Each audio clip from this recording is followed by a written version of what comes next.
Hey, what's up everybody? It's Captain McCoy with BassSoldiers. Let's talk about the two primary ways that we fish a chatterbait. Now before we go forward, please do me a favor. If you like these videos, hit the subscribe button, like and share our videos. It helps us to get this content out there for more people to enjoy. Now let's get into it. So here's the deal. When you're chatterbait fishing, there's really two primary ways that you want to fish a chatterbait. There's the more simple way, the horizontal retrieve, and then there's the more advanced technique, the vertical retrieve. Both work pretty well, but when fish get deeper, that's when you want to use that vertical. Okay, so let's start with the first way you want to fish a chatterbait, the horizontal retrieve. Chatterbait is basically a vibrating jig. It has a blade in the front, and it makes this bait hunt. And when you're swimming this bait, the bait has a natural tendency to hunt.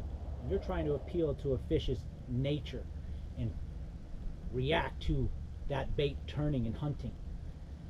So typically when you're winding a chatterbait, it's very simple. Cast out, and you just start to wind it back depending on how deep you're fishing that bait. But because you want to appeal to that fish's nature with that hunting action, you're going to retrieve your bait steady, and then about every 5 to 10 retrieves you give it a little pop, or just stutter it, reel, stop, and then keep it gumming. And what that does is that bait is hunting, and then it'll flutter that bait, it'll stop it. And when that stops, it's as if that lure deflects over something. Speaking of deflection, you want to be able to run this bait into something, whether it be wood, grass, something. And if you don't have it, that's really when you want to stutter that bait, so it makes it deflect, makes it hunt. That is basically the simplest way to fish a chatterbait, is your steady retrieve, horizontal approach. Now let's talk about the second and more advanced way to fish a chatterbait. You'll see in my videos that a lot of times I'm stroking the chatterbait up and down, lifting it up and down. We call that yo-yoing a chatterbait.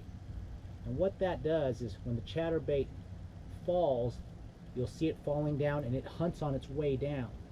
And when it gets to the bottom, or when it hits the top of the grass, is when you want to lift it up or rip it up. And what that does is it jumps that bait up and allows it to fall back again vertically, and then jumps that bait up and fall back vertically. And when those fish are deeper than 4 feet, 4 to 10, which is where you see a lot of my videos being cut, that's when lifting and dropping that chatterbait generates more strikes, because you're keeping that bait in the strike zone a lot longer. How do I do the typical yo-yo of a chatterbait, or lift and drop? I make that cast out, and I watch my bait fall, keeping contact with your bait as that bait is falling, because a lot of the strikes come as it's falling. So you don't want to put a bunch of slack in your line. You want to maintain constant pressure, not so much that it pendulums the bait back, but you're basically in contact with that bait. As soon as it hits the bottom, I pick up some line and I give it a lift. Sometimes you have to rip it depending on how thick the grass is, but you just give it a little lift and then follow it back down. A little lift, sometimes a double pop, follow it back down. And as I'm following it back down, so many of the bites come as it's dropping. You'll feel it go thump, then you load up on it. Every now and again, as you rip up, you'll feel that fish already has it, or he'll grab it as it's coming. But most of the time, when that bait is dropping, is when those fish are biting. Now let's go back to talking about that hunting action. Chatterbait wants to hunt side to side, and so depending on the trailer you put on the back of a chatterbait will affect how hard it cuts and how much it hunts. So when I'm vertical dropping or yo-yoing a chatterbait, I like two types of baits. I like a paddle tail style swim bait, or I like your standard like fluke type bait. Now what the swim bait does with that paddle tail, it has more drag in the water, so as it falls or as it swims, it wants to track straighter. It slows that hunting down by putting drag on that tail. And so some days They want a more vertical drop. They don't want as an aggressive a hunt. So as that thing's falling, it'll track straight to the bottom and then you lift up.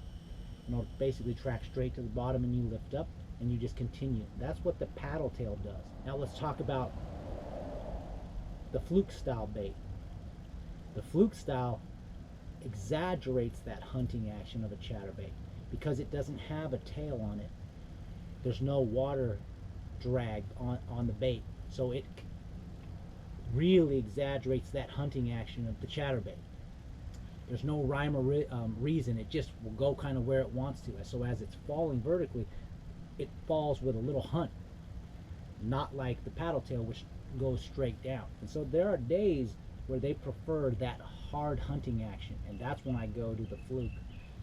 But I would say majority of the time I stick with a paddle tail, especially when they are on the minnow bite and they're really heavily feeding on a shad spawn or a shiner or a minnow. Alright, so there you have it. That's the basics of chatterbait fishing, 101 and 102. Do me a favor, let me know, are you catching them more on the horizontal retrieve or are you catching more of on the vertical? Try these tips. See if you can't get out there and catch a few more bass. Till next time, tight lines.